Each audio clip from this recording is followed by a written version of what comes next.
செய்யுளியல். இதில் என்ன, இந்த இயலில் என்ன சொல்லப்படுது அப்படின்னா, எழுத்து முதல் தொடை ஈறாக உள்ள 6 உறுப்புகளை கொண்டு எப்படி பாடலை இயற்றலாம் அப்படிங்கிற விஷயம் வந்து இதில் சொல்கிறாங்க. அப்படி அந்த செய்யுளானது எத்தனை வகைப்படுது அப்படின்னா 5 வகை பாக்களாகவும், அடுத்து பார்த்திங்கன்னா 3 வகை இனங்களாகவும் குறிப்பிடப்படுது. பா வந்து 4 அப்படின்னு நம்ம சொல்லுவோங்க. ஆனால் மருட்பா அப்படிங்கிற ஒரு விஷயம் இருக்குது, மருட்பா அப்படிங்கிறது இருக்குது. அப்போ இதில் வந்து மொத்தம் பா வந்து 5 வகையாக யாப்பருங்கல காரிகை சுட்டுது. முதலாவதாக பார்த்தீங்க அப்படின்னா வெண்பா. இந்த வெண்பா வந்து 5 வகைப்படுங்க. அது நம்ம உள்ள அதை தெளிவாக பார்ப்போம். குரல் வெண்பா, சிந்தியல் வெண்பா, இது வந்து 2 வகை. சிந்தியல் வெண்பா வந்து 2 வகையில் இருக்குது. நேரிசை சிந்தியல், இன்னிசை சிந்தியல். இந்த பகுதியை தான் யாப்பெருங்கலம் சொன்னிச்சு. அதாவது அது வந்து சிந்தியல் வெண்பா மட்டும்தான் சொன்னதுங்க. இந்த யாப்பெருங்கல காரிகை அதை இன்னும் என்னதுங்க அடுத்த கட்ட நகர்வா அதை நேரிசை சிந்தியல், இன்னிசை சிந்தியல் அப்படின்னு சொல்லி 2 வகையில் பகுக்கப்பட்டிருக்கு. அடுத்ததாக மூன்றாவதாக பார்த்தீங்க அப்படின்னா நேரிசை வெண்பா. இந்த நேரிசை வெண்பா வந்து 2 வகைப்படுதுங்க. ஒன்று இணைகுரல் வெண்பா. இணைகுரல் வெண்பா, ஆசிடை நேரிசை. ஆசிடை நேரிசை. இணைகுரல் வெண்பா, ஆசிடை நேரிசை வெண்பா அப்படின்னு சொல்லி நேரிசை வெண்பா 2 வகை பிரிக்கப்படுது. அடுத்து இன்னிசை வெண்பா, 5வதாக பக்ருடை வெண்பா. அப்போ வெண்பா அப்படிங்கிறது மொத்தம் 5 வகையில் வந்து இந்த நூலானது சுட்டுது. ஒன்று குரல் வெண்பா, 2வது சிந்தியல் வெண்பா. இந்த சிந்தியல் வெண்பா அப்படிங்கிறது 2 வகையில் பகுக்கப்படுது. நேரிசை சிந்தியல், இன்னிசை சிந்தியல். அதாவது நேரிசை சிந்தியல் வெண்பா, இன்னிசை சிந்தியல் வெண்பா அப்படின்னு 2 வகையாக பகுக்கிறாங்க. அடுத்து நேரிசை வெண்பா வந்து அதுவும் 2 வகையில் பகுக்கப்படுது. ஒன்று இணைகுரல் வெண்பா, மற்றொன்று ஆசிடை நேரிசை வெண்பா. இப்போ ஆசிடை அப்படின்னா ஒன்றும் இல்லைங்க, இப்போ 2 குரட்பாக்களையும் நம்ம ஒன்றா சேர்த்தோம் அப்படின்னா அதில் வந்து பார்த்திங்கன்னா அந்த அசை வந்து ஓசை சரியாக வரல அப்படின்னா அதுக்கு தகுந்த மாதிரி கொஞ்சம் அதை அந்த அந்த செய்யுளை கட்டமைக்கிறது தான் ஆசிடை அப்படின்னு சொல்லுவாங்க. அது பொடி அந்த இடையில் ஒன்று வச்சு ஃபில் பண்ணுற மாதிரி அதான் ஆசிடை நேரிசை வெண்பா சொல்கிறாங்க. ஆசிடை அப்படிங்கிறது அதான் குறிக்குங்க. அப்போ நேரிசை வெண்பாவானது இணைகுரல் வெண்பா, ஆசிடை நேரிசை வெண்பா அப்படின்னு சொல்லி 2 வகைப்படுது. இன்னிசை வெண்பா, பக்ருடை வெண்பான்னு வெண்பா மொத்தம் 5 வகை. அதுக்குள்ளே பார்த்தீங்கன்னா சிந்தியல் வெண்பாவும் நேரிசை வெண்பாவும் 2 வகைகளாக பகுக்கப்படுதுங்க. அடுத்து பார்த்தோம் அப்படின்னா வெண்பாவின் இனம். குரல் வெண்பா. இந்த குரல் வெண்பாவானது ஏன்னா நம்ம மொத்தம் 5 வெண்பாவினுடைய இனம் இருக்குது. அதில் இந்த குரல் வெண்பா மட்டும் பார்த்திங்கன்னா அதனுடைய இனமாக வெண் செந்துரை, குரல் தாளிசை அப்படிங்கிற 2 விஷயத்தை இங்கே வந்து முன்னிறுத்துகிறாங்க. குரல் வெண்பாவினுடைய இனமாக வெண் செந்துரை, குரல் தாளிசை. அடுத்து பார்த்திங்கன்னா மற்ற பா இனம் எப்பயுமே என்னங்க 3 வகை அப்படின்னு பார்த்தோம். ஒன்று தாளிசை, துறை, விருத்தம் அப்படின்னு பார்த்தோம். அப்போ இந்த தாளிசையும் துறையும் விருத்தம் இந்த 3ம் என்னென்ன பாக்களோட சேருதோ அந்த பேரை வரும் அப்படின்னு பார்த்தோம். இப்போ வெண்பாவின் இனம் அப்படின்னா கட்டாயமாக இங்கே வந்து 5 சொல்லப்படுதுங்க. ஏன் அப்படின்னா அந்த குரல் வெண்பா அப்படிங்கிற ஒரு வகை வெண்பா மட்டும் வெண் செந்துரை, குரல் தாளிசை அப்படின்னு 2 இனங்களை கொண்டுள்ளது. இப்போ வெண்பாவின் இனம் பார்த்திங்கன்னா அந்த தாளிசை, துறை, விருத்தங்கிறது அது அனைத்து வகையான பாக்களுக்கும் 4 வகை பாக்களுக்கும் அடிப்படையாக வரக்கூடிய இனம்தாங்க. அடுத்து பார்த்திங்கன்னா இந்த செய்யுளியலில் ஆசிரியர்பா அப்படிங்கிற விஷயத்த பார்ப்பாங்க. இது 4 வகைப்படுதுங்க. நேரிசை ஆசிரியப்பா, இணைகுரல் ஆசிரியப்பா, நிலைமண்டில ஆசிரியப்பா, அடிமறி மண்டில ஆசிரியப்பா அப்படின்னு 4 வகைப்படுது. இதனுடைய இனம் அப்படின்னு பார்த்தீங்கன்னா தாளிசை, துறை, விருத்தம் அப்படின்னு 3 வகையான இனங்களை கொண்டுள்ளது. அடுத்து பார்த்தீங்கன்னா கலிப்பா. இப்போ இங்கே ஒத்தாளிசை களி, வெண்களி, கொச்சகக்களி அப்படின்னு கலிப்பா எத்தனைங்க? 3 வகைப்படுங்க. 3 வகை சொல்கிறாங்க. இதில் இந்த ஒத்தாளிசை களி வந்து 2 வகை பிரிக்கிறாங்க. ஒன்று அப்படி பார்த்தீங்க அப்படின்னா என்னதுங்க? நேரிசை ஒத்தாளிசை களி, நேரிசை ஒத்தாளிசை களி,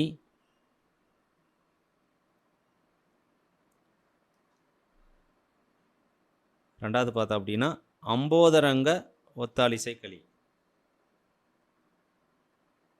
அம்போதரங்க ஒத்தாளிசை களி.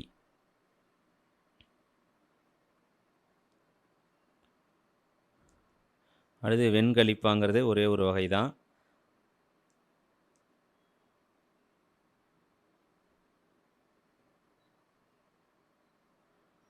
அடுத்து பார்த்தீங்கன்னா கொச்சகக்களி. இது வந்து 5 வகைப்படுங்க.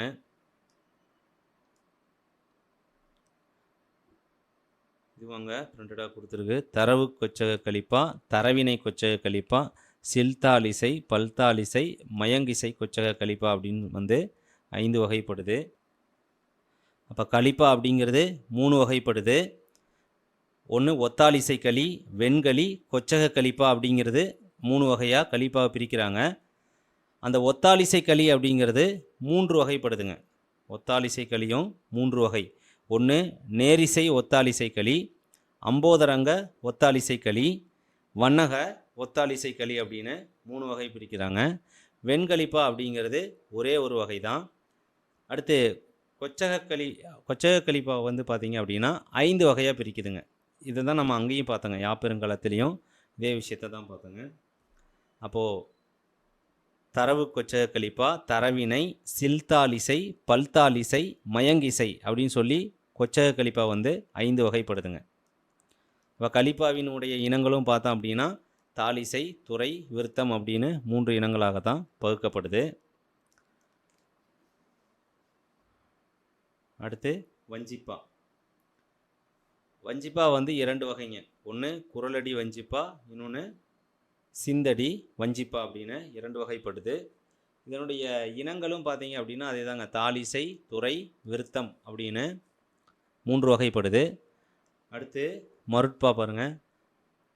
புறநிலை வாழ்த்து, கைக்கிளை, வாயுரை வாழ்த்து, வாயுரை வாழ்த்து, செவியறிவுறு அப்படின்னு மருட்பா வந்து 4 வகையில் சொல்லப்படுதுங்க. இப்போ இது வந்து செய்யுளில் பார்க்கக்கூடிய நம்ம அந்த பா வகைகளும் அதனுடைய இனங்களையும் ஒரு சின்ன சாட்டு மாதிரி கொடுத்துருந்தோம். அப்போ இதில் என்னென்னா வெண்பா அப்படிங்கிறதுனுடைய வேறு பெயர்கள். இதில் வந்து அந்தனர்பா, வெள்ளைப்பா சொல்கிறாங்க. சரி, இது நினைவில் வச்சுக்கிறதுக்கு இருக்குன்னு ஒரு சார்ட்டு மாதிரி போட்டோங்க. படித்தவங்களுக்கு எளிமையாக இருக்கும், புதிதாக படிக்கிறவங்களுக்கு இந்த சார்ட்டு ஹெல்ப்ஃபுல்லாக இருக்குங்க.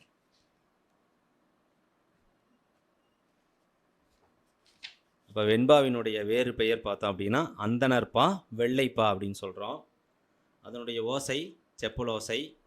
இது வந்து அடிவரையறை பார்த்தீங்கன்னா அளவடி, அளவடி.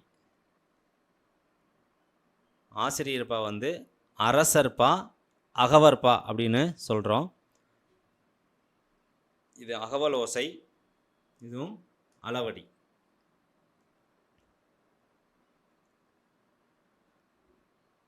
கலிப்பா இது வணிகர்பான்னு சொல்லுவாங்க. துள்ளல் ஓசை, அளவடி. வஞ்சிப்பா பார்த்தீங்க அப்படின்னா வேளாளர்பா, தூங்கல் ஓசை, குரலடி, சிந்தடி, குரலடி, சிந்தடி.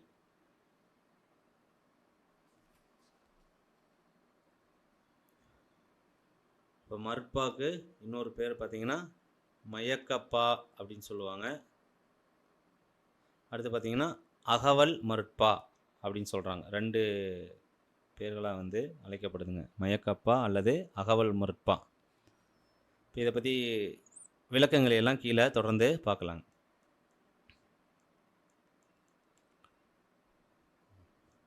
பாவகை, ஓசை வகை, இடம்பெறும் தலைகள். நம்ம முன்னாடி என்ன பார்த்தோன்னா ஒவ்வொரு பாவுக்கான வேறு பெயர்களை நம்ம வந்து பார்த்தோங்க. இப்போ அடுத்ததாக பார்த்தோம் அப்படின்னா ஓசை பார்த்திங்கன்னா வெண்பா வந்து 3 வகையான ஓசைகளை கொண்டது. அதாவது ஏந்தி அதனுடைய ஓசை பார்த்தோன்னா செப்பல் ஓசை தாங்க. அதில் வந்து ஏந்திசை செப்பல், தூங்கிசை செப்பல், ஒழுகிசை செப்பல்னு சொல்கிறாங்க. அதை எதன் அடிப்படையில் சொல்கிறாங்கன்னா அந்த தலைகளினுடைய அடிப்படையில் அது வந்து சொல்லப்படுது. ஓசையினுடைய வகையும் தலையும் இங்கே வந்து பொருத்தி பார்க்குறாங்க. ஏந்திசை செப்பல் அப்படின்னா வெண்சீர் வெண்டலை. ஏந்திசை செப்பல் அப்படின்னா வெண்சீர் வெண்டலை. தூங்கிசை செப்பல் அப்படின்னா இயற்சீர் வெண்டலை. ஒழுகிசை செப்பல் அப்படின்னா இந்த வெண்டலைக்குரிய 2 தலைகளும் வெண்சீர் வெண்டலை இயற்சீர் கலந்து வர்றதான், இரண்டும் கலந்து வர்றதான் என்னதுங்க இந்த ஒழுகிசை செப்பல் அப்படின்னு சொல்கிறாங்க. இப்போ வெண்பாவில் ஏந்திசை செப்பலுக்கு என்ன தலை இடம்பெறுங்க, அதுதான் இங்கே வினாங்க. வெண்சீர் வெண்டலை. தூங்கிசையாக இருந்தால் இயற்சீர் வெண்டலை இடம்பெறும்னு சொல்கிறாங்க. அடுத்து ஆசிரியர் ஏந்திசை அகவல் சொல்லுவாங்க. அது அகவல் ஓசை உடையது ஆசிரியப்பா சொல்லுவாங்க. இது நேரொன்று ஆசிரியர் தலை. தூங்கிசை அகவல்னா நிறையொன்று ஆசிரியர் தலை.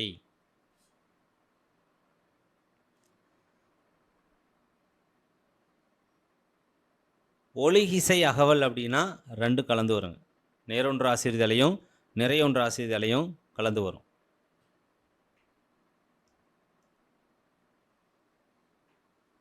இப்போ ஆசிரியர் வந்து ஏந்திசை அகவல் கூடிய தலை என்ன அப்படின்னா நேரொன்று ஆசிரியர் தலை. தூங்கிசை அகவலுக்குரிய தலை என்ன நிறையொன்று ஆசிரியர் தலை.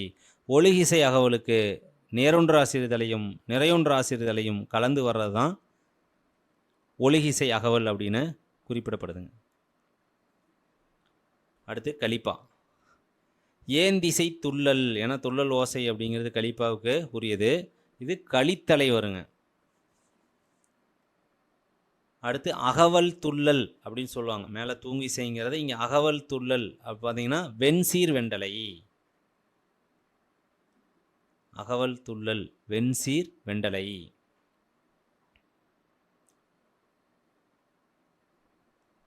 அப்போ வெண்சீர் வெண்டலை இடம்பெறக்கூடிய ஓசை வகை அப்படின்னு பார்த்தா அப்படின்னு என்னதுங்க 2 இருக்குது. இங்கே பாருங்கள், ஏந்திசை செப்பலும் இன்னொன்று என்ன வருதுங்க ஏந்திசை செப்பல். அடுத்து பார்த்தீங்கன்னா ஏந்திசை சரிங்க அகவல் துள்ளல். ஏந்திசை செப்பல் அகவல் துள்ளல் ஆகிய 2 இடங்கள்லையும் அது 2 இடத்துல வருதுங்க.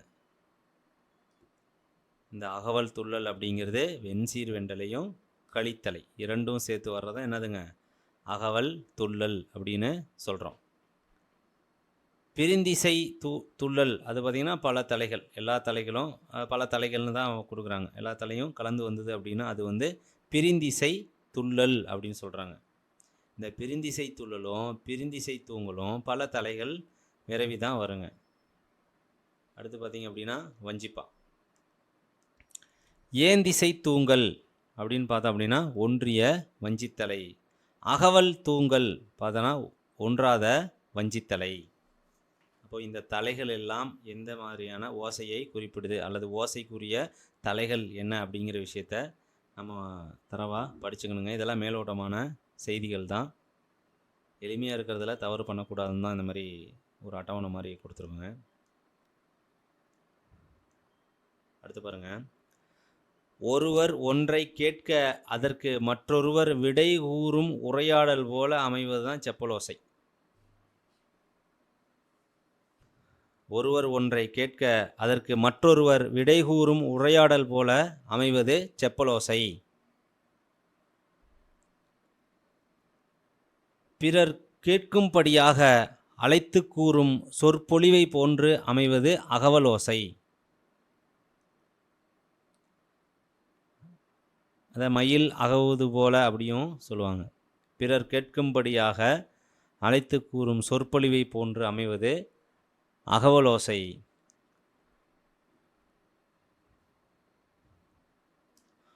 ஒழுங்குபட அமையாமல் இடையிடையே உயர்ந்து வருவது துள்ளலோசை. நம்ம இறுக்கமாக பிடிச்சாலும் நம்ம துள்ளி குதிக்கிற மாதிரி என்னதுங்க, ஒழுங்குபட அமையாமல் இடையிடையே உயர்ந்து வருவது துள்ளலோசை.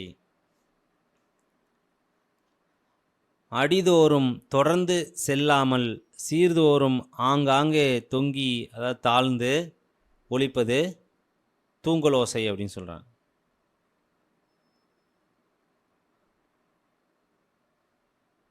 ஏன்னா தொங்குதல்னால் நம்ம துள்ளல்னு நினச்சக்கூடாதுங்க, அது தூங்குதல், அதாவது தாழ்ந்து அப்படின்னு அர்த்தங்க. அடிதோறும் தொடர்ந்து செல்லாமல் சீர்தோறும் ஆங்காங்கே தொங்கி ஒலிப்பது தூங்கலோசை. இப்போ செப்பலோசை, அகவலோசை, துள்ளலோசை, தூங்கலோசை, அதுக்கான விளக்கம் தாங்க இது.